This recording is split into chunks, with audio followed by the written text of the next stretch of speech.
Buenos días. Ven Espíritu Santo, ven por medio de la poderosa intercesión del Inmaculado Corazón de María, tu amadísima esposa. Evangelio de nuestro Señor Jesucristo según San Juan. Después que Jesús alimentó a unos 5.000 hombres, sus discípulos lo vieron caminando sobre el agua. Al día siguiente, la multitud que se había quedado en la otra orilla vio que Jesús no había subido con sus discípulos en la única barca que había allí, sino que ellos habían partido solos. Mientras tanto, unas barcas de Tiberíades atracaron cerca del lugar donde habían comido el pan después que el Señor pronunció la acción de gracias. Cuando la multitud se dio cuenta de que Jesús y sus discípulos no estaban en el lugar donde el Señor había multiplicado los panes, subieron a las barcas y fueron a Cafarnaún en busca de Jesús. Al encontrarlo en la otra orilla le preguntaron: «Maestro, ¿cuándo llegaste?». Jesús les respondió: «Les aseguro que ustedes me buscan no porque vieron signos, sino porque han comido pan hasta saciarse. Trabajen no por el alimento perecedero, sino por el que permanece hasta la vida eterna, el que les dará el Hijo del Hombre, porque es Él a quien Dios el Padre marcó con su sello». Ellos le preguntaron: «¿Qué debemos hacer para realizar las obras de Dios?». Jesús les respondió: «La obra de Dios es que ustedes crean en aquel que Él ha enviado». Palabra del Señor.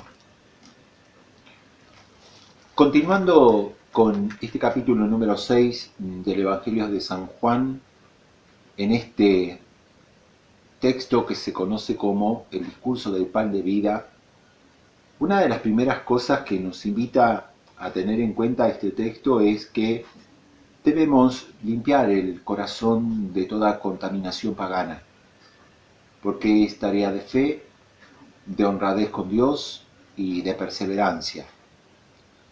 El pueblo del cual habla este texto del Evangelio busca a Jesús en el sitio donde se había dado la multiplicación de los panes, pero se enteran allí que los discípulos y Jesús se habían retirado a Cafarnaún y atraviesan el lago para encontrarse concretamente con él. Pero su interés netamente es material y Jesús se siente decepcionado y los cuestiona: ¿me buscan por mi palabra o solamente me buscan por el pan?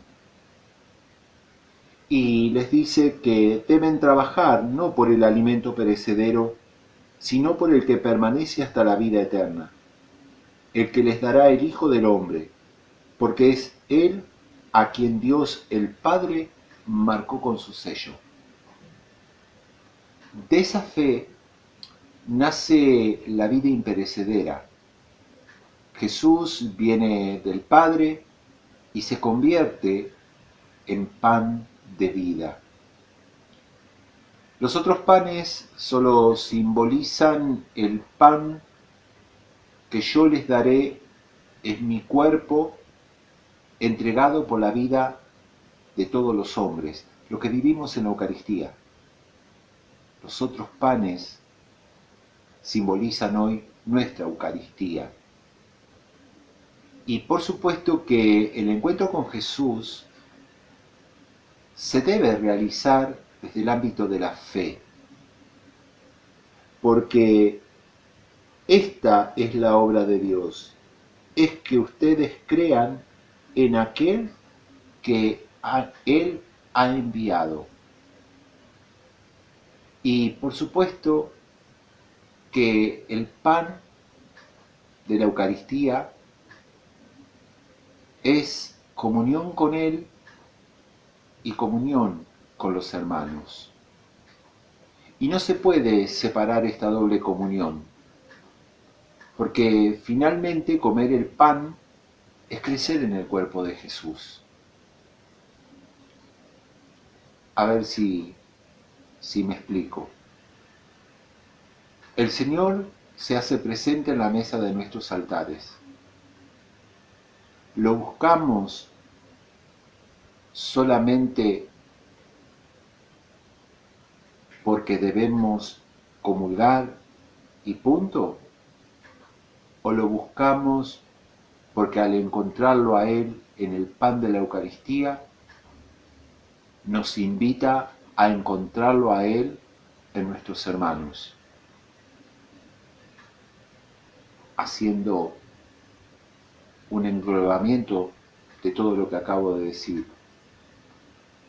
No obstante, nos invita a tener que preguntarnos, ¿cuál es la motivación de nuestra asistencia a misa? ¿Qué buscamos en cada celebración eucarística? ¿A quién buscamos en esa celebración eucarística? ¿Y verdaderamente la comunión me hace con Cristo uno y que me lleva a hacerme uno con mis hermanos? Porque Cristo no quiere solamente que lo busquemos por los milagros, porque Él quiere ser un milagro a través de nosotros. Y pongámonos una mano sobre nuestro pecho y digámosle al Señor, por intercesión del Inmaculado Corazón de María y de San Roque: Señor, creo en ti, tú eres el pan de vida, que al recibirte entre en comunión con todos mis hermanos sin excepción. A ejemplo de tus discípulos, a ejemplo de tu madre, a ejemplo de San Roque. Señor, no permitas que nos separemos de ti. Y que la bendición de Dios Todopoderoso descienda sobre cada uno de ustedes, sus familias, sus hogares, en el nombre del Padre, del Hijo y del Espíritu Santo. Amén. Nos vemos mañana.